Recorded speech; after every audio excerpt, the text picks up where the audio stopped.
이름이 같아요. 이진숙 방통위원장. 상당히 논쟁적인 오늘 뉴스가 많습니다.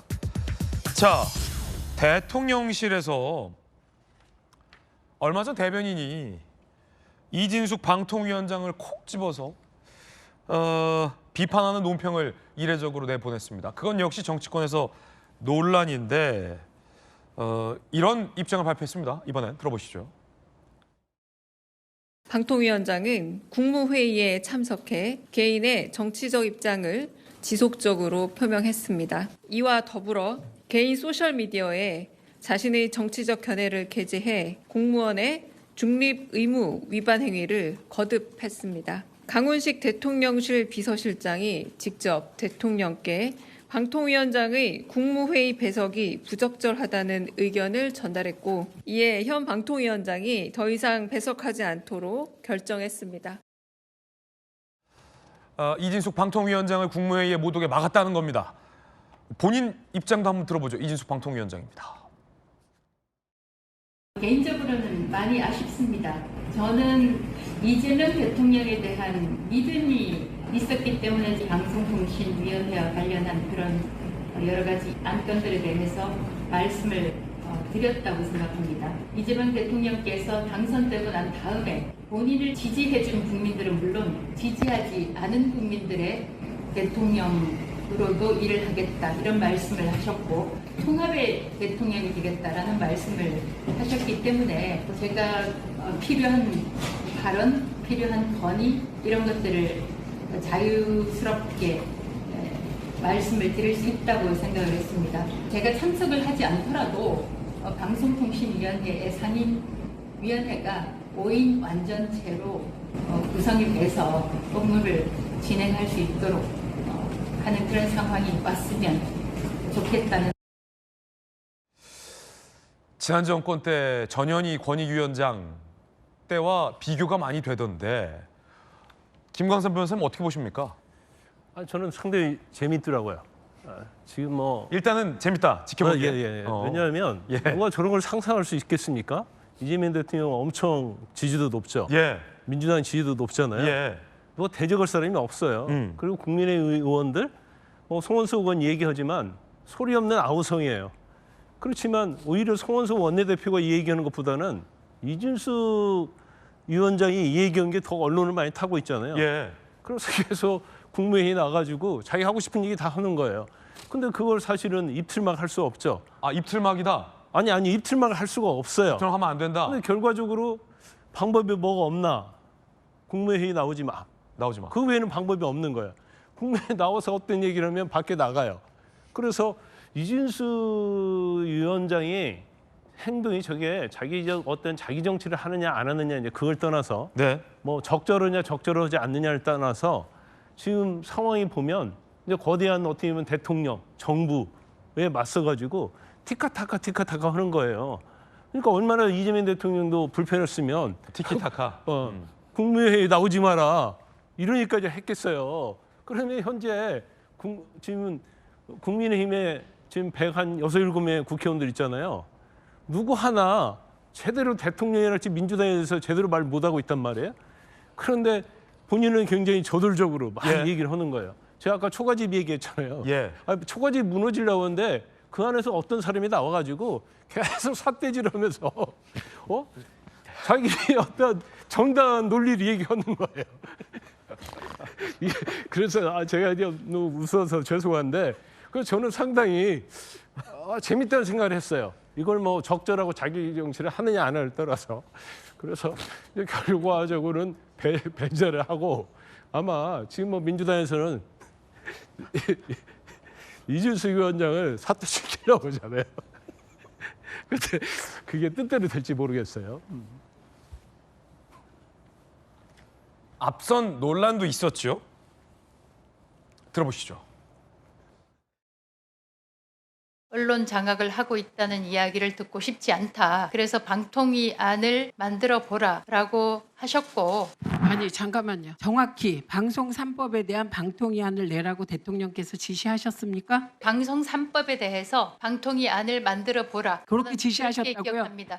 국무회의 참석자들에게 국무회의는 국정을 논하는 자리이기에 비공개 회의 내용을 개인 정치에 왜곡해 활용해서는 안 된다고 강한 어조로 질책했습니다. 자, 급기야 그제 비공개 국무회의에서 이재명 대통령이 한 말씀 드리겠다는 이준숙 방통위원장에게 하지 말라라는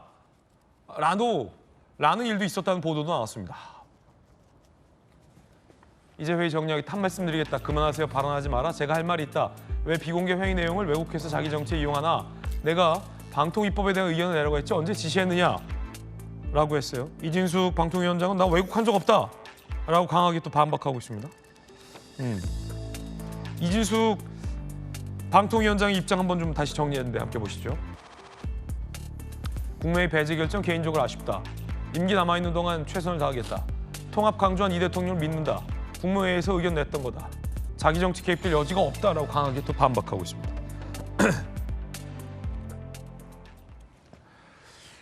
국무회의에 있었던 일을 언론에다 얘기하는 게 맞느냐의 논란. 아마 여당 입장에서는 국무회의 참가 자격이 있는 전 정부 인사를 불편하다는 이유로 입틀막을 하거나 아예 나오지 말라라, 더 나아가 물러나라라고 하는 게 과연 옳으냐? 전현희 권익위원장 때 사례를 되돌아보라 라는 논란. 주로 이제 야당에서 나온 논란. 이 두 가지가 지금 혼재되어 있는 이슈예요. 성 부의장님.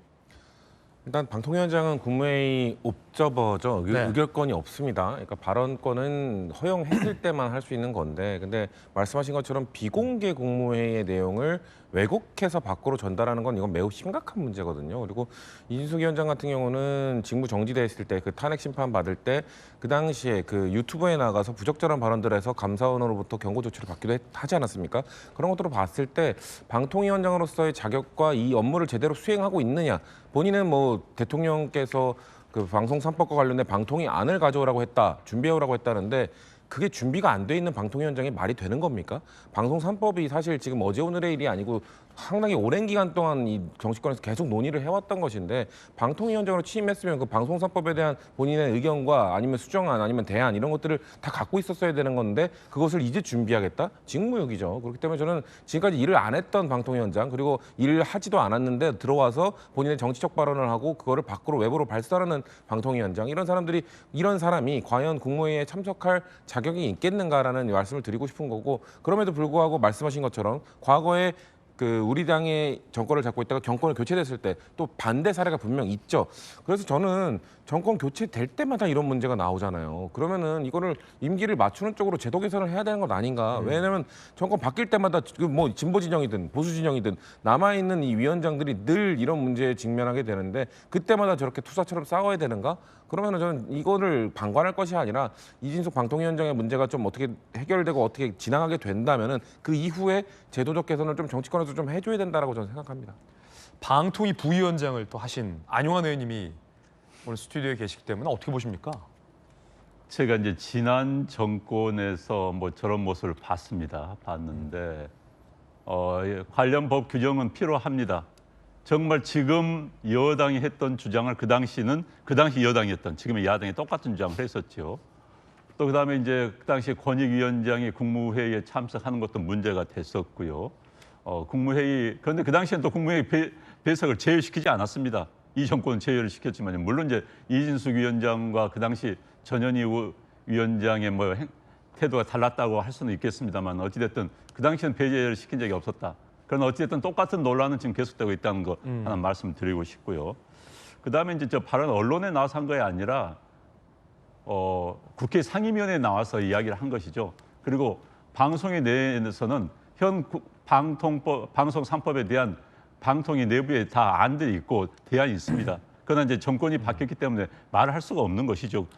국회 다수당이 다 밀고 나가기 때문에 뭐 방통위 공무원들이 놀고 있는 거 아닙니다. 저는 사실 이런 걸 보면서 방통위 직원들이 너무 안타깝습니다. 아무 일도 못하고 사기는 떨어져 있고 정부에 가면은 국회에 나가면 야단만 맞고 하는 방통위 공무원들이 너무 진짜 불쌍해요. 그래서 저는 이 기회에 야당이 정말 힘이 있다면, 여당이 힘이 있다면은 방통위를 해체하십시오. 방통위 해체하는 게 낫습니다. 제 위원회 제도 별 효율적이지도 않고요. 해체한다면은 방송 업무를 떼서 민간 기구로 돌리면 되는 겁니다.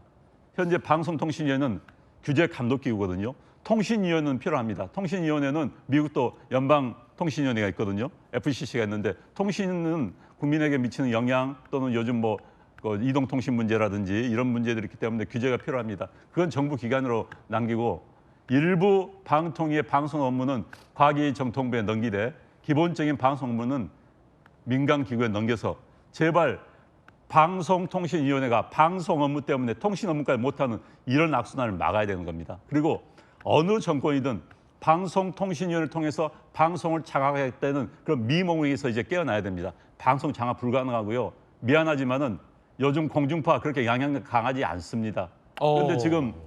그런데 지금 방통의 가장 큰 권한은 이겁니다.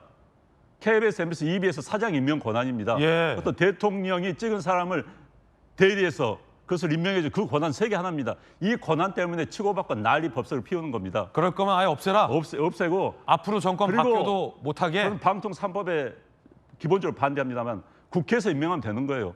가장 정당한 권력은 선출직 권력인 국회입니다. 국회에서 국회의원들이 임명하면 되는 거예요. 방송, 이른바 공영방송이라는 거. 영국 그렇게 합니다. 그렇게 하면 되는 것이지 괜히 대통령이 허울 좋게 방통위를 통해 가지고 임명한다? 이건 말이 안 되는 거예요. 차라리 그렇기 때문에 방통위를 해체하고 방송 업무. 그러니까 현재 이제 민주당이 주장하는 방송 3법에 따르면은 개입할 여지가 없어요. 방통위가 개입할 여지가 크게 많지 않습니다. 그렇기 때문에 사장 선임 문제에 대해서는 그렇게 내두고 나머지는 방통위에 그러면 방통위가 정치에 개입될 여지가 없는 겁니다. 제발 방통위를 통해서 방송을 장악하고 이것을 정치에 이용하겠다는 그런 악몽, 미몽에서 깨어나십시오. 이제는 그렇지 않고서는 대한민국 미래가 참 어둡습니다. 그래서 이번 기회에 방통위를 해체하고 방통위 업무를 분산하는 것도 한번 고려해 볼 것을 저는 여당에게 한번 간곡히 부탁을 드립니다. 홍 대표님. 지금 안영환 의원님 말씀은 사실 오랫동안 논의가 좀 있었어요. 예. 왜냐하면 방송 문제가 약간 정치적으로 되다 보니까 통신 관련 문제까지도 이게 진전이 안 되는 진전이 안 문제. 된다. 예. 왜냐하면 통신 문제는 뭐 ICT 환경이 바뀌면서 사실 정책적으로 다뤄야 될 사안들이 굉장히 많은데 공영방송이 3개나 있어서 또 그런 것 같기도 해요. 예. 그래서 그런 문제들이 좀 계속 반복적으로 이루어지고 특히 정권이 바뀔 때마다 그 공영방송 사장 또 이사직 구성 관련된 문제 갖고 계속 지금 논쟁이 벌어지기 때문에 이번 방송법 3법의 개정 내용의 핵심적인 걸 보면 뭐 일부 돼 있지만 도리어 대통령의 권한을 좀 내려놓는 면도 있거든요. 그러니까 그 국민의힘 의원들 중에서도 그랬어요. 이 법을 진짜 바꾸지 않으려고 하는 것, 도리어 이재명 대통령이 안 바꾸려고 하는 거 아니냐 이런 얘기까지 나왔지만 어쨌든 이렇게 되면 훨씬 더 어려워져요. 그러니까 대통령이 개입하기는 어려워지는 법으로 바뀌는 거고 저는 이진숙 위원장이 지금 근본적으로 비판받는 이유는 이제 자기 정치란 얘기가 모르겠어요. 본인이 그러면 명확하게 한번 얘기를 해주면 모르겠는데 여전히 어떤 특정 지역의 지금 자치단체장 얘기가 계속 나오거든요. 그럼 아예 나는 그거 관심 없다. 나는 뭐 그 선출직에 관심 없고 방통위원장으로만 계속 임무를 하겠다라는 걸 명확히 한번 선을 그어주든지. 내년 지방선거? 예, 내년 지방선거에 지금 특정 지역 단체장 얘기가 나오고 그런 걸 나오기 위해서 약간 탄압받고 보수 여전사 이런 이미지를 활용하는 것 아니냐는 얘기가 나옵니다. 그건 뭐 우리 당뿐만 아니라 국민의힘 안쪽에서도 그런 내용이 나오기 때문에 저는 이진숙 위원장이 방통위원장이라면 어쨌든 국무회의는 참석 자격은 항상 있는 게 아니에요. 과거 박원순 시장도 이 참석할 때가 있고 못할 때도 있고 그랬습니다. 그러니까 서울시장, 권익위원장, 방통위원장 등등은 정식 국무위원이 아니기 때문에 업적어 자격으로 필요에 따라서 가는 건데요.